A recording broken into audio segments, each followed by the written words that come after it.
Este aparatoso casco provisto de monitores de cristal líquido nos permiten intuir la llamada realidad virtual, un duplicado electrónico de la A principios de los 90 se desató una gran fiebre por los ordenadores. Se empezó a hablar del ciberespacio y de la realidad virtual.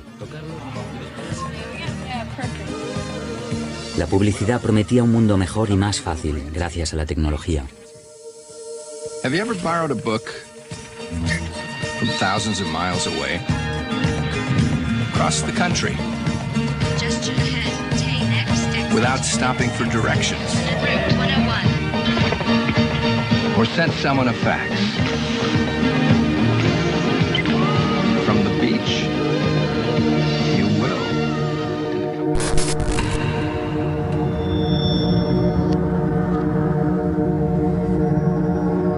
Otros alertaban de los peligros de vernos manipulados y oprimidos por esa misma tecnología.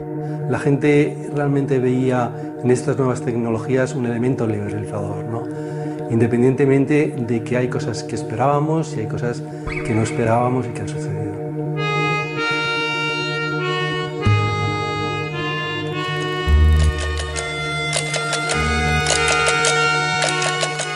La promesa digital es una visión optimista del futuro.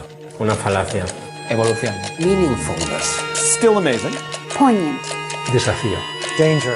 Un oxímoron. Beware. Arte global. Reevaluate. Future's bright.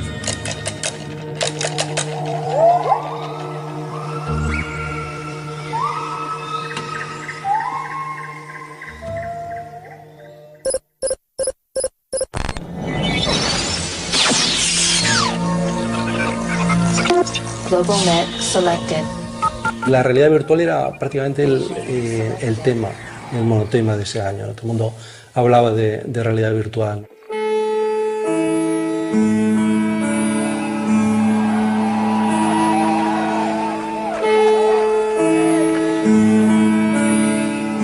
Pero el mundo entonces no estaba precisamente pendiente de la realidad virtual. Just a little one, by this American.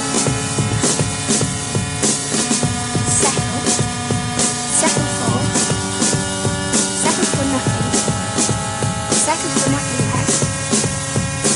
Settle for nothing less than the offer of you to settle.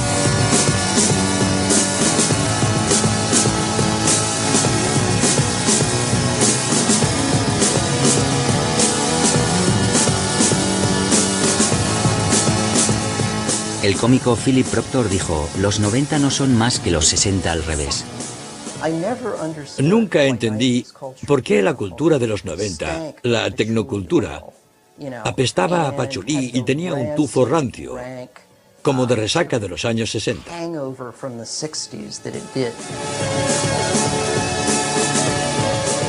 La cibercultura es hermana de la contracultura de los 60. Ambas nacen en California y comparten ideales: lo colaborativo, la utopía de un mundo mejor y la búsqueda de la libertad a través de medios no convencionales. En los 60, el interés de nuestro grupo por el uso de drogas era averiguar cómo respondía la conciencia del individuo ante esos estímulos y así crecer como personas. Ahora, en los 90, tenemos un nuevo método de ampliar la conciencia y hacernos más inteligentes en beneficio propio a través del ordenador. Acababa de dejar las drogas psicodélicas y me introduje en la tecnología digital y pensé, oh, esta es la siguiente etapa del mismo viaje. En los 90 vuelve la psicodelia y el rock clásico. Lenny Kravitz parece que quiere ser Jimi Hendrix. Se celebra una nueva edición del Festival de Woodstock. Algunos se empeñan en viajar de nuevo a Vietnam. Y puede pensarse que los grunge son los nuevos hippies.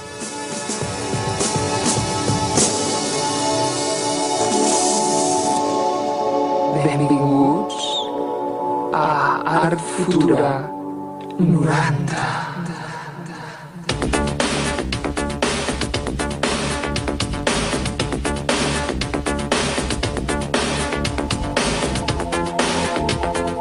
En una época sin internet ni mediatecas, en una ciudad como Barcelona, festivales como Art Futura nos conectan con realidades distantes, invisibles de otro modo.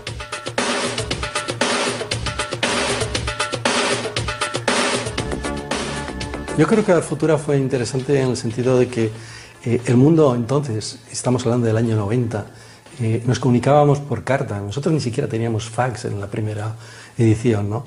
Y era muy difícil realmente tener acceso a todo este tipo de comunicación.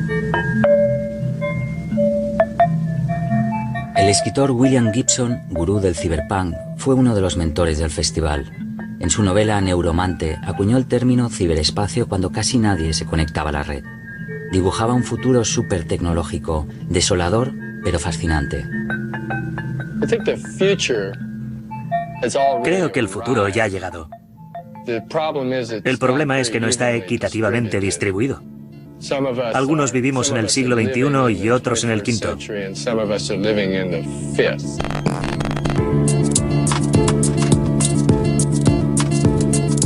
En ese futuro, lo sensorial se ve sustituido por la simulación digital y el ser humano puede evadirse del mundo físico gracias a la máquina.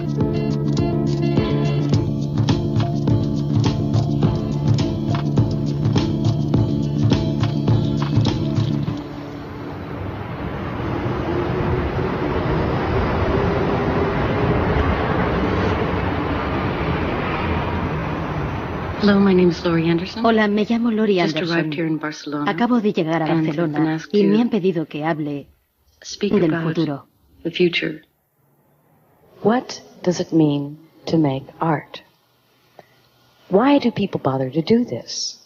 I mean, to have something to hang in people's living rooms?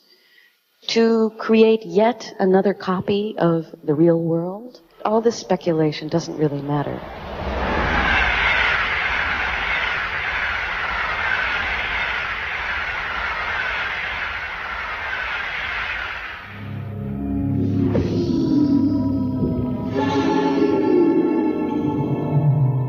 El arte suele anticiparse al futuro. En esos años las empresas contratan artistas para que desafíen a sus ingenieros, cuando un minuto de animación por ordenador puede llevar meses de trabajo. Creo que los artistas fueron en gran medida responsables de nuestra valoración cultural de aquellas tecnologías.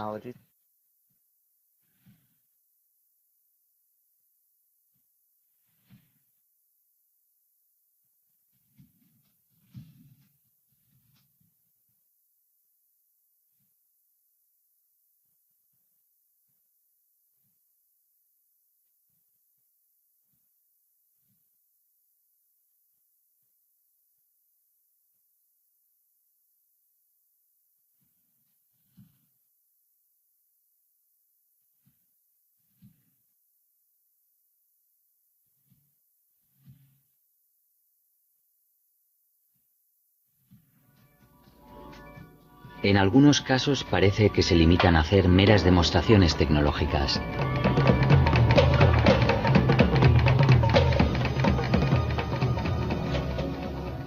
En otros nos ofrecen imágenes de una gran belleza.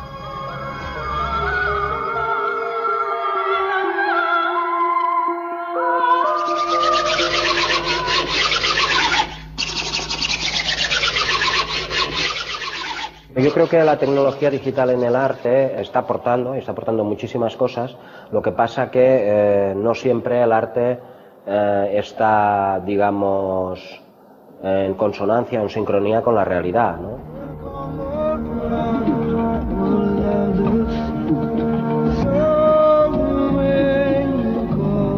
La experimentación siempre es minoritaria, pero sin ella no existiría lo que vino a continuación. El arte es una mutación constante, es decir, constantemente necesitamos nuevas formas de expresión.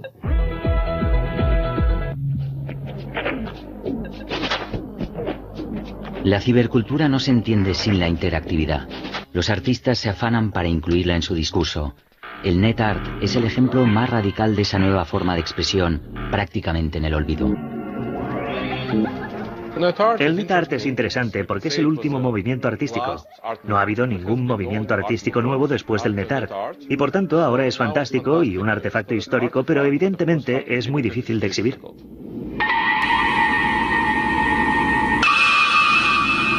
El espectáculo sigue con La Fura.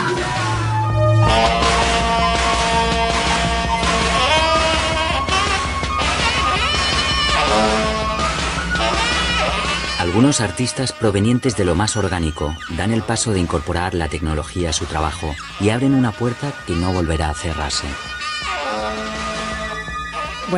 Cuando fui a ver el espectáculo de La Fura, para mí fue lo mismo que la realidad virtual, pero en el mundo físico. El público tenía que moverse por un espacio tridimensional. Se tiraban encima del público. Era muy interactivo.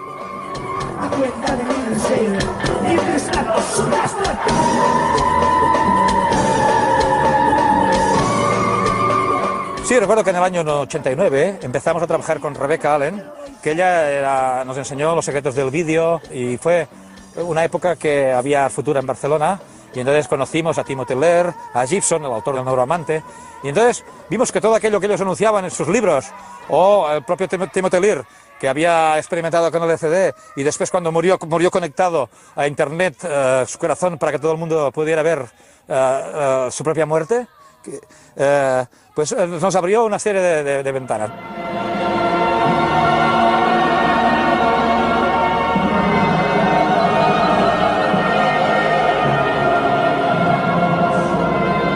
Del teatro más moderno se mueven hacia el más clásico, hacia la ópera. La tecnología ya forma parte de su manera de entender la puesta en escena.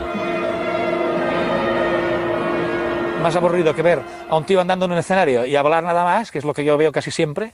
La tecnología digital ha aportado a la ópera las escenografías de luz. O sea, estábamos en el mundo del cartón piedra. Nosotros hemos llegado a hacer óperas donde también algún cantante o narrador ha estado no en el lugar del público, sino estaba a miles de kilómetros a distancia y hablaba desde otro lugar y estaba integrado en el mismo sitio. Todas esas cosas pues, es posible hacerlo ahora con la tecnología.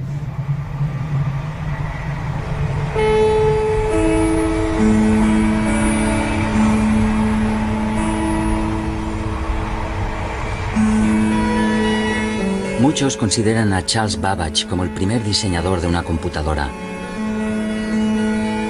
En su libro Cómo funciona la música, David Byrne afirma que el ordenador de Babbage era musical, reivindicando el papel siempre pionero de la música.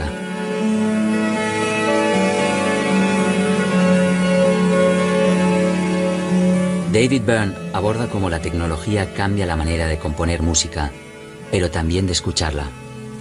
Cambia la manera de consumirla en público y en privado. Después del Walkman, los dispositivos portátiles digitales se multiplican. La música inunda el mundo y lo extraño es el silencio.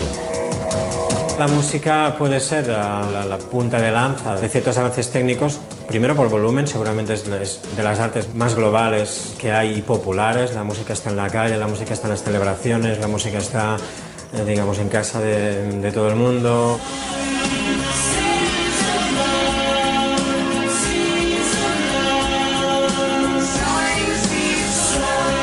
En los 80, en plena explosión de la cultura de lo visual, aparecen los videoclips.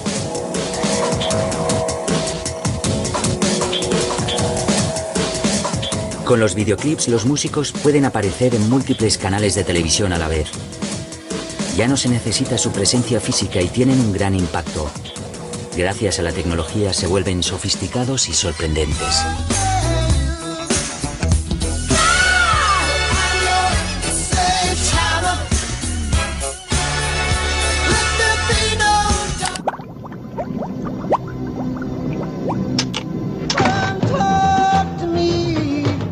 La imagen es la nueva diosa, y entre los músicos cobra mucha importancia lo multimedia.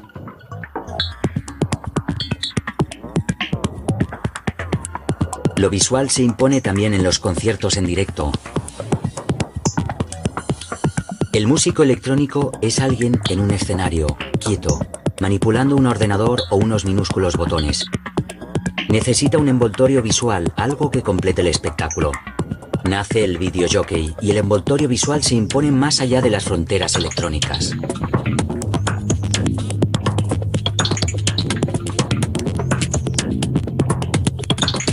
Curiosamente, tanta sofisticación técnica remite en muchos casos a los ritmos primitivos del techno. Las raves son la máxima expresión del hedonismo electrónico sin complejos. El cambio digital es un cambio muy importante a nivel escénico. Para poner un ejemplo, ahora mismo los artistas a veces es casi más complejo el entramado digital que nos están pidiendo de conexión inalámbrica entre escenario, controles de sonido, vídeo, luces, que los cables de antaño. Y luego el espectáculo en sí, yo creo que hay cada vez más artistas que juegan con la idea de la nube, la idea de la interacción en directo con el público a través de los dispositivos digitales.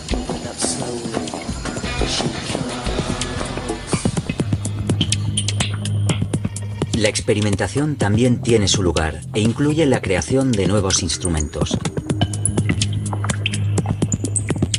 Nunca ha sido más fácil componer y grabar música.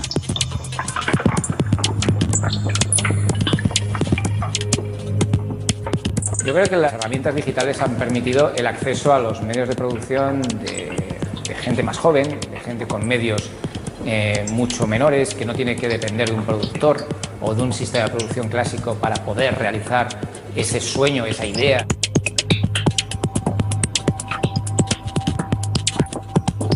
Plataformas con enormes catálogos que permiten escuchar música sin interrupción y a bajo coste arrinconan a la piratería. Es un momento de enorme consumo musical, en el que muchos músicos dependen de sus actuaciones para subsistir, pues lo que perciben por sus grabaciones es ínfimo.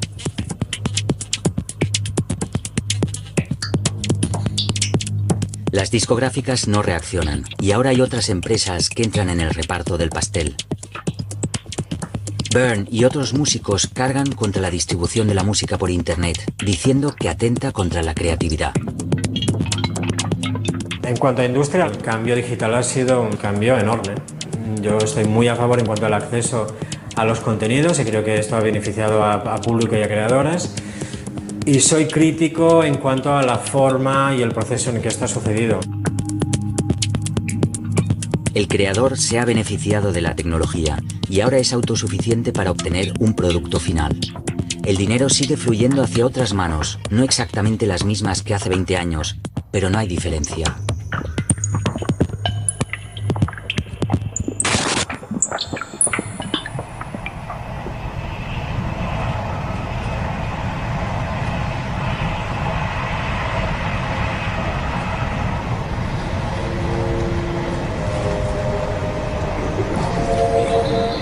La transformación de la creación en dinero, el negociante detrás de la obra, es lo que provoca el cambio.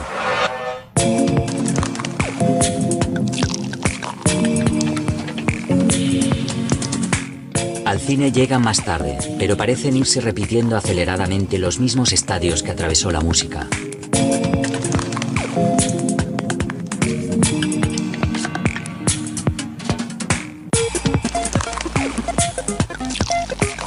Los efectos especiales, que eran mero complemento de la historia, se vuelven objeto principal de la misma.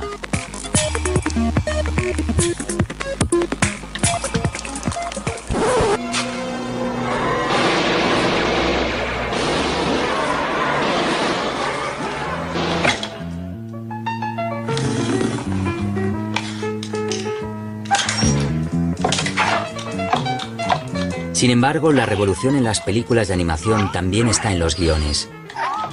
Se incluyen dobles niveles de contenido para que los adultos miren las películas no como simples acompañantes de sus hijos. La productora Pixar tiene una importancia fundamental en este proceso.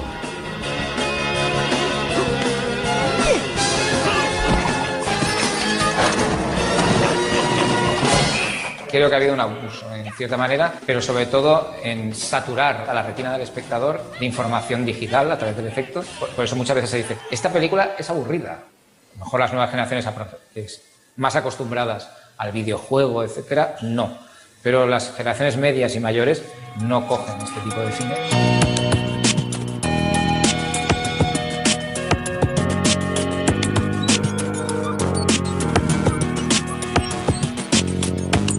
El cine también sigue los pasos de la música en cuanto a la manera de disfrutarlo. Del evento social que suponía ir al cine pasamos al consumo individual, primero en casa y luego en cualquier lugar.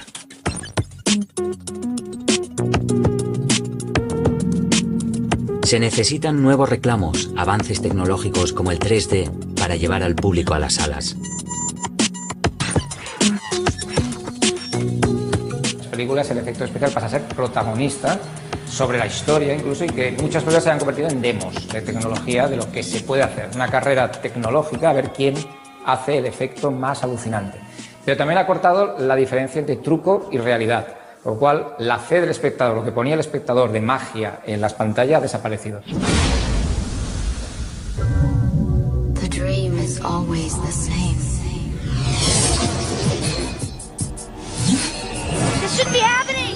De un videojuego de gran éxito nació la película Final Fantasy, un intento de fotorrealismo que precisó de un esfuerzo descomunal y arrastró a la ruina a sus promotores. This is it. Dr. Ross has opened the door for us. I say we go in. La intención de, en este caso, de trasladar primero el lenguaje del manga y del videojuego de una forma muy literal a un cine más mainstream, algo que no acabó de estar bien conjugado. Segundo, Final Fantasy intentaba hacer ese hiperrealismo a través de los efectos digitales, que resultaba a la postre muy falso. Where are we? I'm not sure.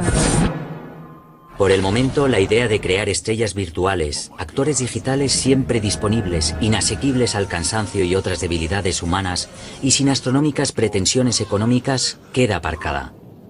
You okay?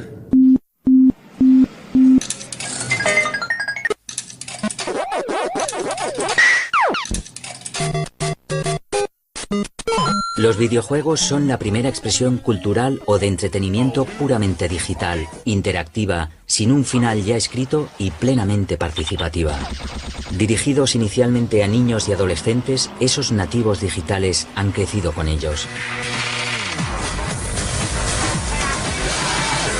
La industria del videojuego supera ampliamente en volumen de negocio a la del cine.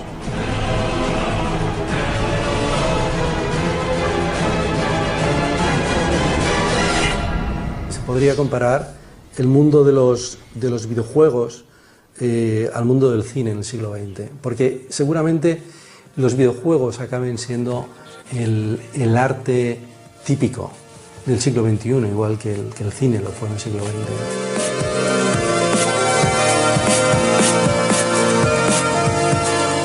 En los videojuegos se da el desdoblamiento virtual de la personalidad que tanto gusta en la cibercultura.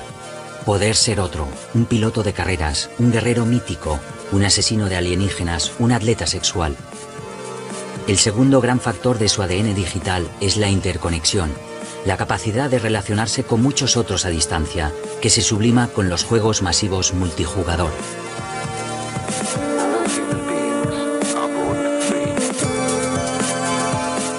El ser otro, el tener múltiples personalidades traspasa toda la red y el mundo digital. ¿Cómo puedes estar en dos sitios a la vez? Lo acertaron casi todo, porque cuando estás en dos sitios a la vez, tienes una sensación de incorporeidad.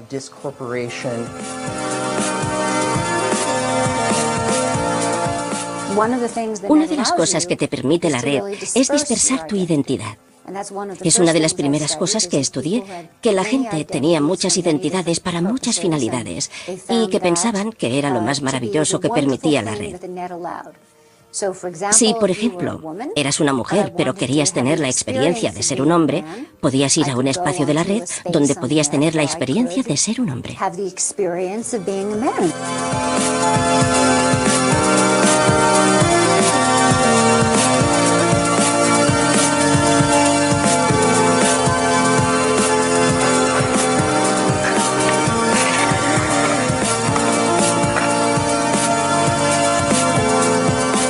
En la cibercultura, donde todo parece desmaterializarse, existe sin embargo una gran obsesión por el cuerpo. Al fin y al cabo es lógico querer ser otro, no únicamente en el mundo virtual.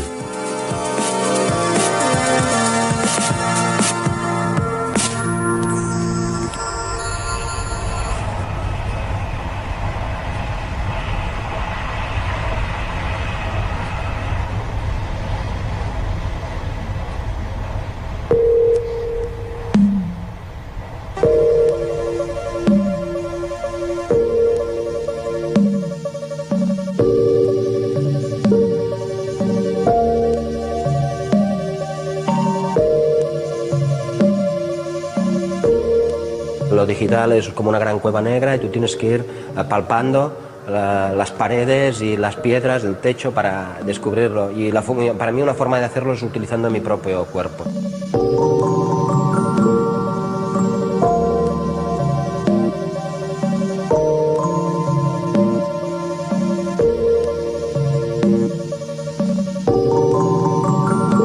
Convencido de que la extensión del cuerpo es también la de la mente, Stellark amplía su cuerpo con prótesis, buscando nuevas funcionalidades y esculpiendo lo que él cree que es el ser humano del futuro. Y lo hace con una gran parafernalia cyberpunk, haciendo de su cuerpo sujeto y objeto artístico. La tecnología siempre ha estado conectada al cuerpo humano. La tecnología significa ser humano. No tendríamos que tener un miedo frankensteiniano de manipular el cuerpo humano.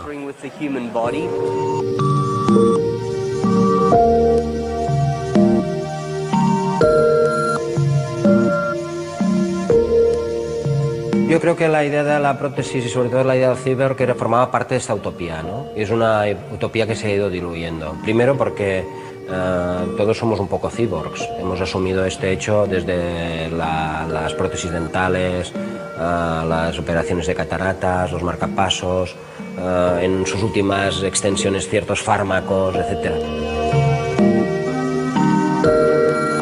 La artista francesa Orlan lo lleva al límite. Ya no se trata de añadir prótesis o de manipular el cuerpo, sino de someterse a auténticas operaciones quirúrgicas. Y lo hace dándole la categoría de show televisivo, en el que Orlan quiere modificar su rostro y convertirse ella misma en una obra de arte, mientras clama que está en lucha contra el ADN. Algo que no parece alejado de la cirugía estética actual.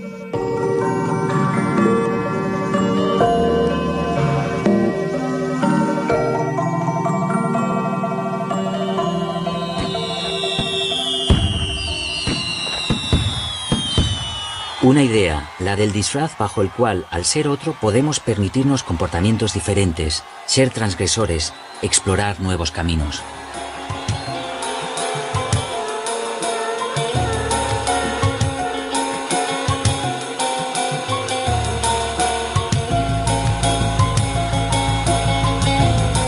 La idea de la separación entre la mente y el cuerpo entraña un cierto desprecio hacia lo que autores como William Gibson llaman prisión de la carne.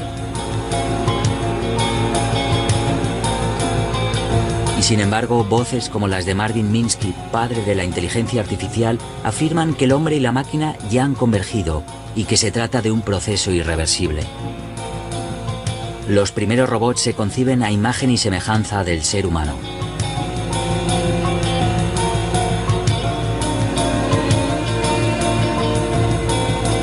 Se diseñan para cumplir con tareas relacionadas con la servidumbre, al tiempo que se trata de aplicarles una pátina de simpatía. Y los artistas se recrean trabajando esas semejanzas y las diferencias.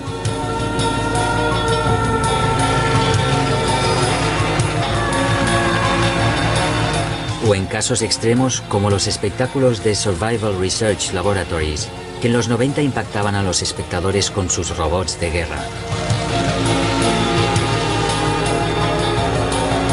Pero los robots más efectivos son desde hace muchos años aquellos sin semejanza con el cuerpo humano. Por un lado, los robots industriales programados para tareas rutinarias o peligrosas, que llevan a cabo sin descanso y con poco margen de error. Por otro, están los robots más poderosos. Son invisibles, inteligentes y meramente electrónicos, y ponen su enorme capacidad de computación y algoritmos secretos al servicio del comercio, el espionaje y el control político. Lo militar está siempre en el origen de casi todas las nuevas tecnologías. Fibra óptica, GPS, Internet, inteligencia artificial. En la guerra contemporánea, los militares reclutan a sus pilotos para drones entre los mejores videojugadores.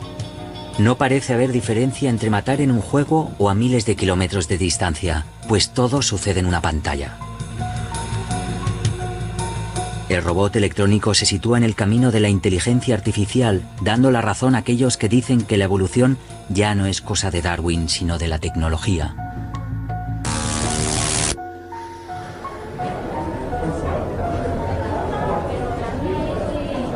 Cuando Garry Kasparov fue derrotado por el superordenador Deep Blue, algunos lo consideraron una anécdota. Hoy día cualquier software barato puede batir a un maestro de ajedrez.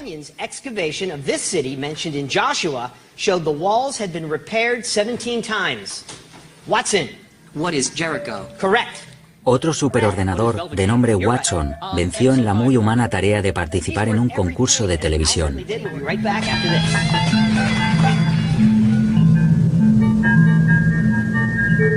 El matemático Alan Turing, uno de los padres de la computación, ideó un test para determinar si una máquina puede pensar o no.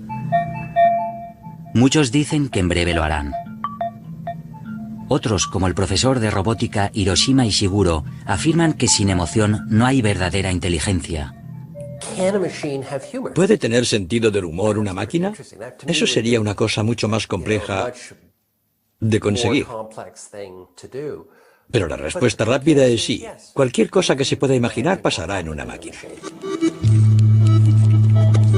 La inteligencia artificial, la posibilidad de un cerebro no humano, tiene grandes detractores y defensores. Raymond Kurzweil, adalid de la inteligencia artificial y del llamado posthumanismo, anuncia para 2029 la llegada de la singularidad. Entonces el cerebro cibernético superará al humano. No es una casualidad que Kurzweil sea el director de ingeniería de Google y el creador de la Universidad de la Singularidad, donde se pretende educar, inspirar y potenciar a los líderes para aplicar tecnologías exponenciales, para hacer frente a los grandes retos de la humanidad. Un poco de miedo sí que da. Creo que la gente que predice que tendremos inteligencia artificial muy pronto, aunque tengan razón en la tendencia, se equivocan en cuanto a la velocidad. Creo que la inteligencia artificial es y será un camino peligroso. La inteligencia artificial básicamente imita a la inteligencia humana. Con la escala de los superordenadores y el Big Data se puede acceder a una gran cantidad de información instantáneamente y además los datos y la información son ubicuas, de tal manera que pueden ir y venir de un sitio a otro en cualquier momento con cualquier finalidad. El coche sin conductor, ya muy perfeccionado, podría evitar accidentes y hacernos la vida mucho más cómoda. Los ordenadores no son solo capaces de realizar tareas más o menos mecánicas como traducir, sino que ya pueden escribir textos por sí solos.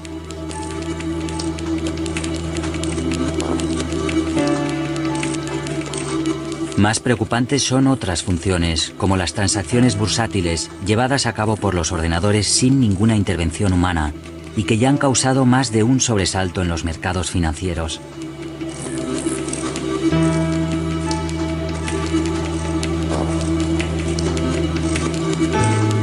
El fantasma de un supercerebro nos acecha desde el principio. El temor era que los ordenadores fuesen como superhombres, que fuesen más inteligentes que nosotros, que nos quitarían el trabajo y, en algunos casos, ha sido así. Esta idea de que las máquinas dejarán a la gente sin trabajo, surgida durante la Revolución Industrial, cobra fuerza de nuevo. Dejémosles que sustituyan todas las cosas. La gente está preocupada y dice, los robots nos quitarán el trabajo. Y yo digo, que hagan todas las tareas que no impliquen una inteligencia superior, que hagan las cosas que pueden hacer mejor y dejemos que los humanos hagan lo que saben hacer bien. En el futuro habrá dos tipos de trabajo. Habrá personas que dirán a los ordenadores qué tienen que hacer y personas a quienes los ordenadores les dirán qué tienen que hacer. Escritores como James Barrat van más allá de una cuestión laboral. Barrat predice el fin de la humanidad a manos de una superinteligencia artificial capaz de alterar su programación original, imposible de detener. En esa línea, una eminencia como Stephen Hawking afirma que se trata de un peligro muy real. Al fin y al cabo, siempre vence la tribu tecnológicamente más avanzada.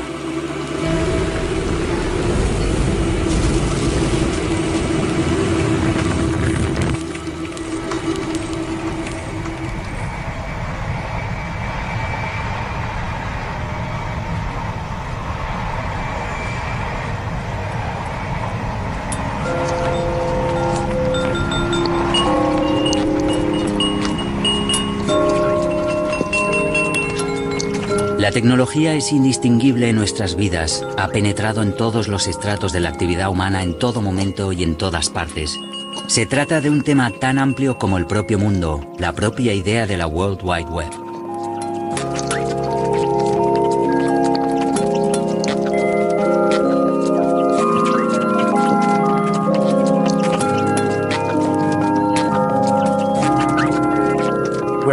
Vivimos según la ley de Moore.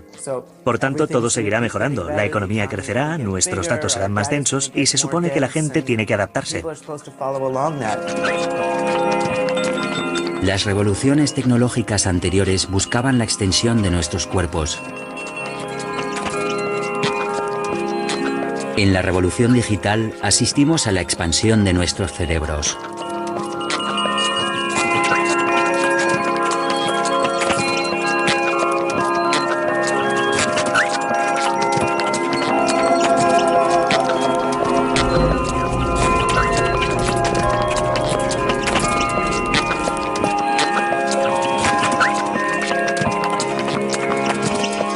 En los 90 se hablaba de cosas diseñadas por ordenador, como si eso fuera un valor en sí mismo. Hoy nadie hablaría así si no quiere ser objeto de una carcajada. 25 años después de la irrupción de la realidad virtual, entre lo que nos prometía una película en 3D de los 90 como esta y la naturalidad de esta, hay un abismo.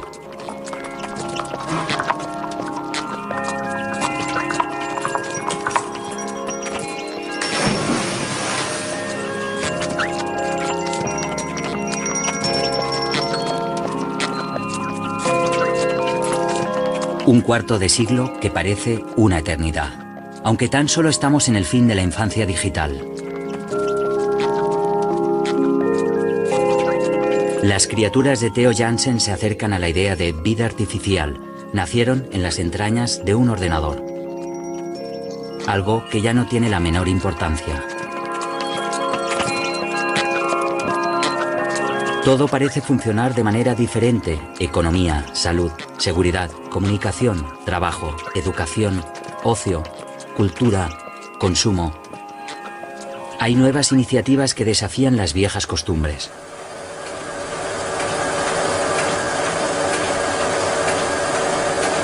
Pero en realidad no ha cambiado la lógica que mueve el mundo.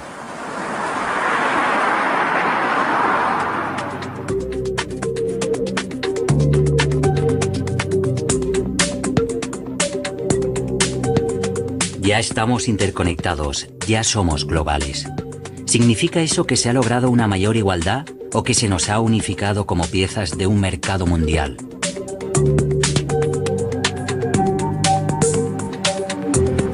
La presencia permanente de multipantallas simboliza ese estado de constante interconexión que produce una cantidad inconmensurable de datos.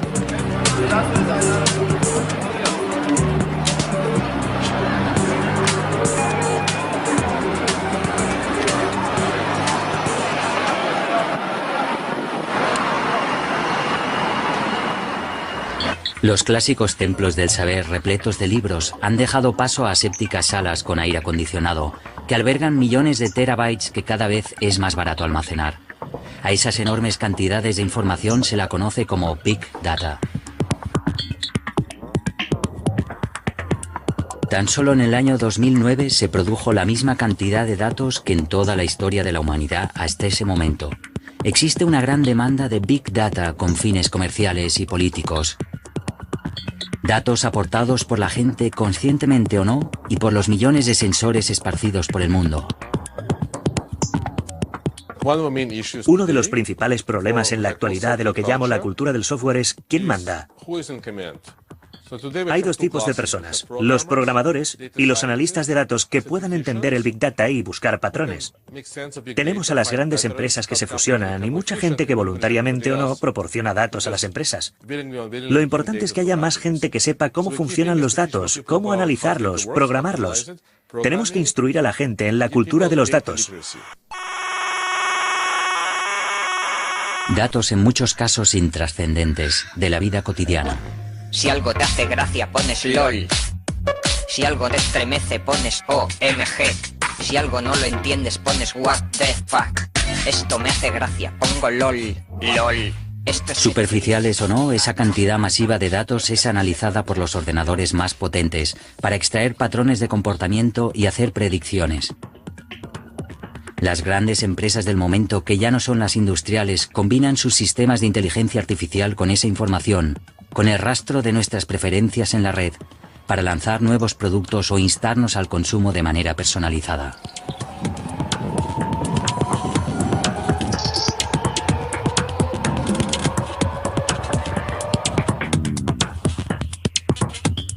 Asimismo, el Big Data es una herramienta muy útil para los gobiernos en su afán de control de la población.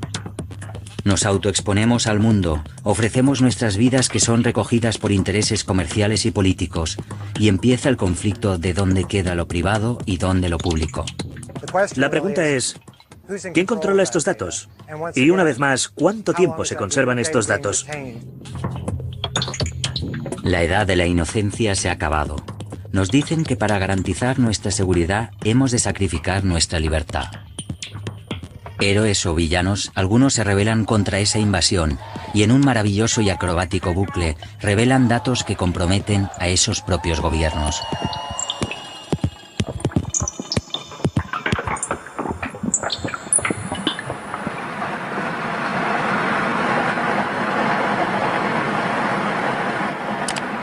De esa enorme cantidad de datos que corre por la red, solo una pequeña parte está al alcance de los buscadores.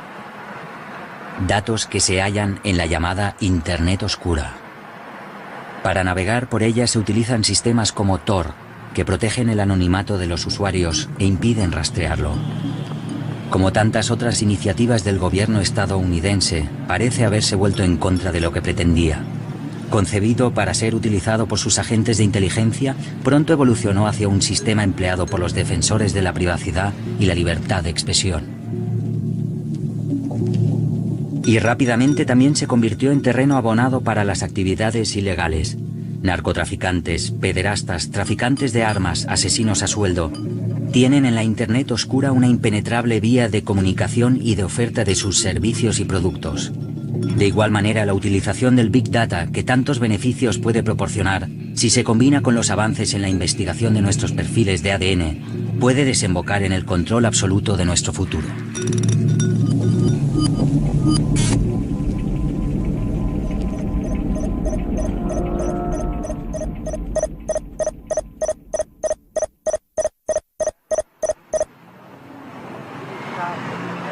Esa vigilancia a la que somos sometidos provoca rechazo, un rechazo que puede llegar a la violencia.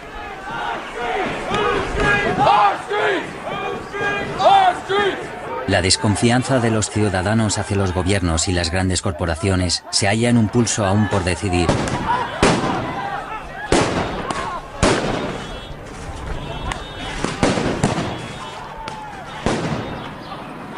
Aunque a algunos no parece preocuparles en absoluto. Creo que la privacidad es una ilusión y, por tanto, no me preocupa tanto como a otros. De hecho, nunca he pensado que exista la privacidad.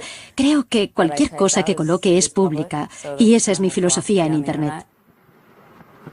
Un experimento llevado a cabo por Facebook, sin el consentimiento de los usuarios, en el que se alteraba lo que veían en su muro, vuelve a poner sobre la mesa la violación de la privacidad por parte de algunas redes sociales.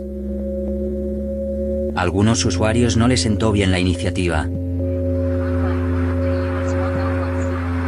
En el corazón geográfico de la revolución digital, en Silicon Valley, donde hay tantos multimillonarios gracias a las nuevas tecnologías, es donde hay más indicios de rechazo que se extiende al mundo real.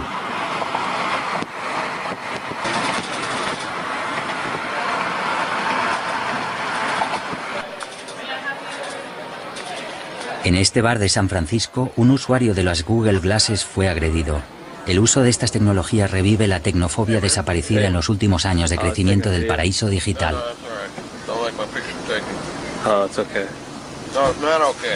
It's a private conversation. All right, calm down. Leave.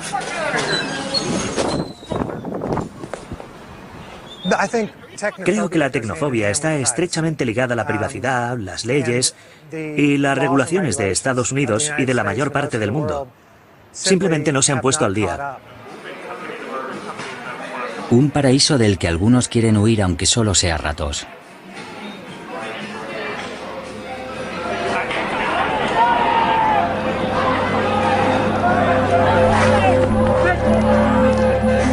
misma tecnología que posibilita el control de los ciudadanos ofrece herramientas para burlarlo. Protesta tras protesta, lo que vemos es que la gente usa estas herramientas para sincronizar sus opiniones. Todos estamos de acuerdo en que el 25 de enero será el día que ocupemos la Plaza Tahrir en Egipto. Coordinan sus acciones. Iremos por estas calles y no por aquellas. Y lo más importante, incluso documentan los resultados. Y esto es lo que más temen los autócratas, que las imágenes de la violencia policial vean la luz.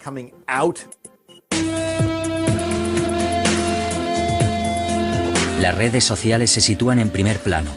Lo que es tendencia en ellas se tiene en cuenta en otros medios. En esas mismas redes se las critica por su política de almacenamiento de datos, su usual tolerancia con la violencia y la censura sin matices de, por ejemplo, los cuerpos desnudos.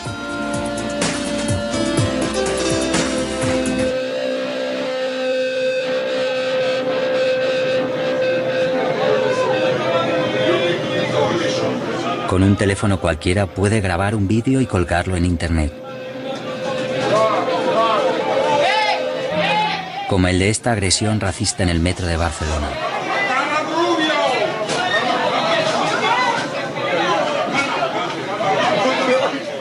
Las redes sociales hierven. El vídeo se ve en todos los soportes y canales. La policía busca y detiene al autor de la agresión, al que identifica gracias a las cámaras de metro. En este caso, el autor del vídeo se ha autodenunciado, pues es un presunto cómplice del agresor. La red se vuelve en su contra y sufre un gran acoso virtual con amenazas, insultos y revelación de su domicilio. Los linchamientos de esta clase son práctica habitual en la red, donde la gente se siente segura desde la distancia, la pertenencia a la masa y el anonimato. Nada nuevo bajo el sol. Las comunidades virtuales son de las primeras experiencias en la red civil. Sociales y artísticas ahora ya han penetrado profundamente en la sociedad. No hubo muchos cambios sociales importantes porque la gente hablaba de las herramientas. Estas herramientas no se vuelven socialmente interesantes hasta que no son tecnológicamente aburridas. En esas comunidades el ideal de la colaboración, en la génesis de la promesa digital, cobra una potente vida. Una modesta iniciativa como Wikipedia derrota los grandes proyectos enciclopédicos empresariales. La gente puede dedicar el tiempo libre a crear cosas. La Wikipedia es el ejemplo más famoso. Pero 15 años atrás me dedicaba a estudiar el fenómeno peer-to-peer, Napster y todo eso. Y uno de los mejores ejemplos era SETI at Home, que buscaba inteligencia extraterrestre. Fue un primer ejemplo de gente que aportaba sus recursos. En este caso eran ordenadores personales que aportaban su potencia para crear un superordenador gigante compuesto de partes diminutas. Y pensé que los humanos también podían hacerlo.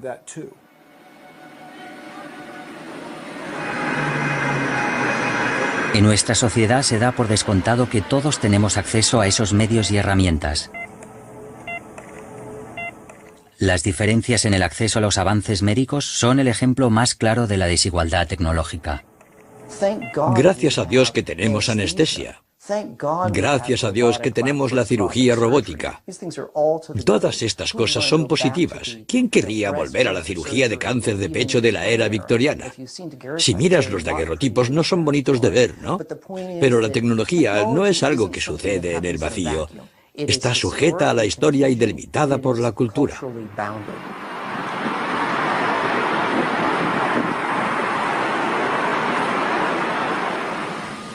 Junto a la sanidad, el otro gran pilar de la sociedad democrática es la educación. Nicolás Negroponte, uno de los pensadores sobre la sociedad digital más influyentes de los 90, ha dedicado los últimos años a luchar contra la brecha digital, distribuyendo ordenadores portátiles a niños de todo el mundo.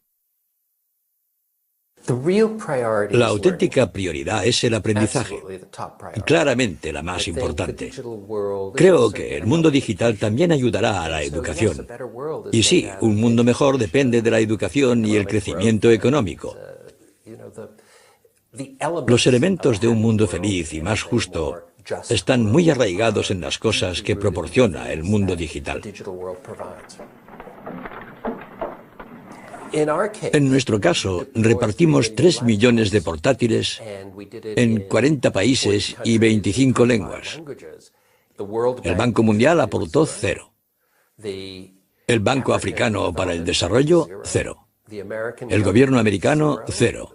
Eran casi 1.000 millones de dólares, mucho dinero que sobre todo provinieron del tesoro de esos mismos países.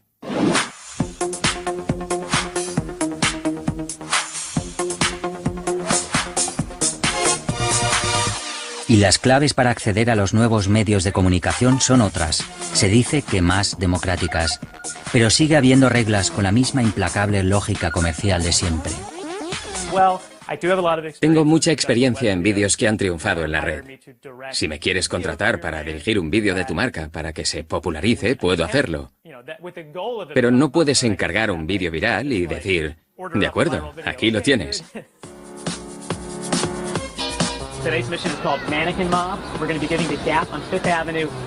Quizás la viralidad, el boca a boca virtual, no es un fenómeno tan espontáneo como parece.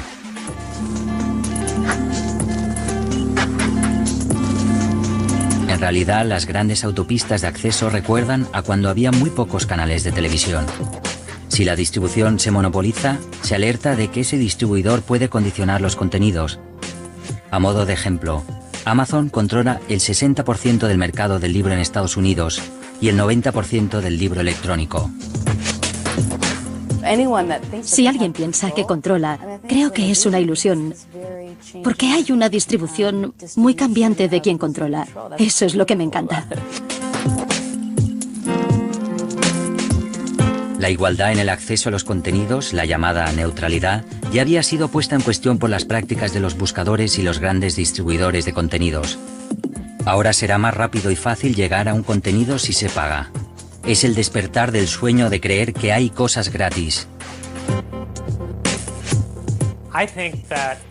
Creo que en Estados Unidos y en todo el mundo se tendría que considerar como una empresa pública. De tal manera que la banda ancha que llega a tu casa tendría que estar regulada por el gobierno, como el agua o la electricidad que llegan a tu casa.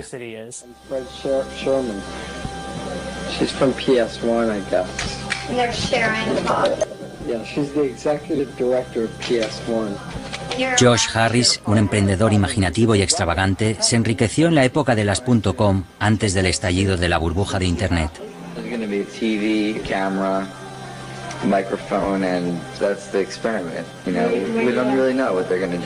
En 1999 puso en marcha lo que él llamó un experimento, encerrando en un sótano de Nueva York a 100 personas para que convivieran las 24 horas del día.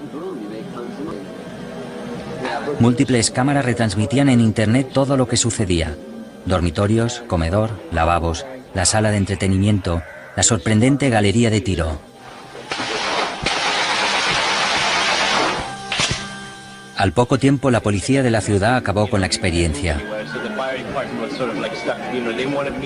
En esa misma época se ponía en marcha el programa de televisión Gran Hermano con un planteamiento similar. Exponer lo más privado en público se convierte en algo común, como si ya nadie tuviera que tener secretos, como si todo se tuviera que compartir.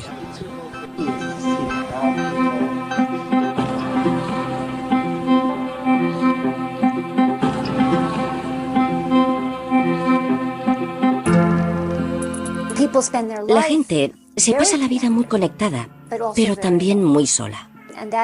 Me recuerda cómo es vivir en una gran ciudad donde tienes muchas relaciones superficiales, muchos vínculos con mucha gente, pero del tipo hola, hola, hola, pero al final del día piensas, ¿a quién conozco bien?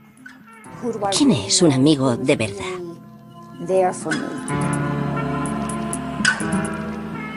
La gente está mucho más dispuesta a compartir datos digitales que analógicos. Si quieres que te dé un libro, ya no tengo el libro. Si quieres que te dé una copia digital del libro, me parece una manera diferente de compartir. De la utopía digital queda esa posibilidad de desdoblamiento en lo virtual. De nuevo la idea del disfraz, de poder ser otro.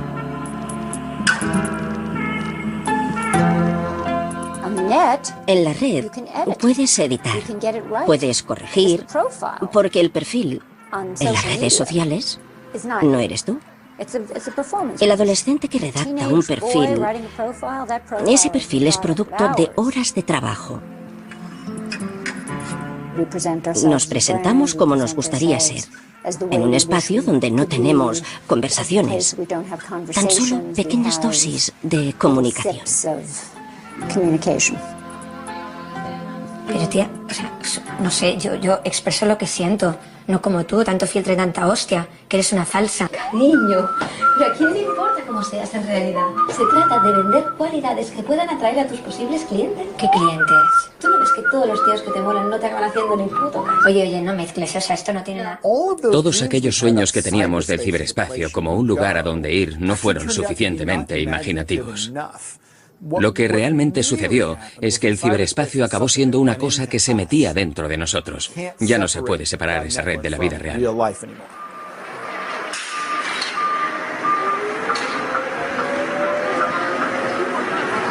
Lo digital se suma a lo real, no hay sustitución, interactúan, entran en competencia. Lo analógico y lo digital conviven en un solo mundo. Es que eso es así.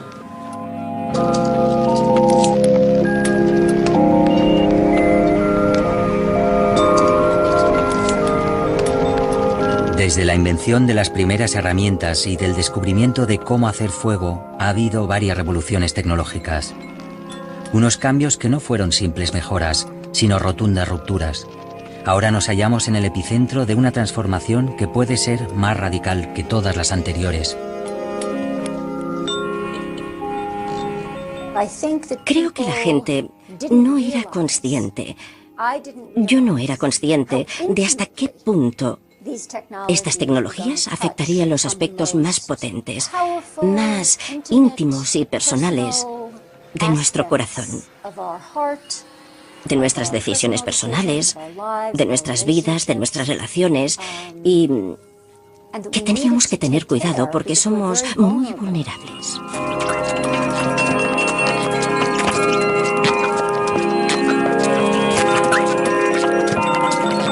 Algunos hablan de la extinción de aquellos que no se adapten, tal como ocurrió para metabolizar otras revoluciones tecnológicas. Todo el mundo cambia de la misma manera que todos cambiaron durante la revolución industrial. Incluso a la gente que se quedó en la granja cuando se produjo la migración hacia las ciudades, les cambió la vida. Incluso a la gente que no utiliza los ordenadores o no tiene móvil, que no usan internet, se le alterará la vida. Ya se le está alterando a causa de este cambio.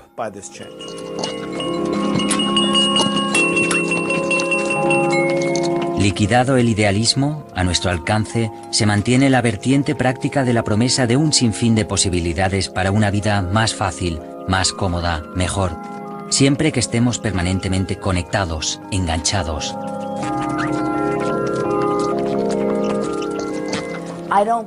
No creo que el mundo se derrumbe. En general, si repasas nuestra historia, nos las arreglamos para tirar adelante. Soy optimista y siempre he sido optimista, en parte porque soy optimista desde el punto de vista histórico. Soy la persona más optimista que conozco. ¿Desconectarías voluntariamente si todo el mundo a tu alrededor lo hiciera? ¿Volverías atrás? Creo que casi nadie lo haría. Creo que la tecnología ha mejorado nuestras vidas y lo continúa haciendo. Creo que la promesa digital es un arma de doble filo. Creo que es jugar con fuego. El fuego nos puede calentar, el fuego nos puede iluminar, pero el fuego también nos puede quemar, nos puede matar.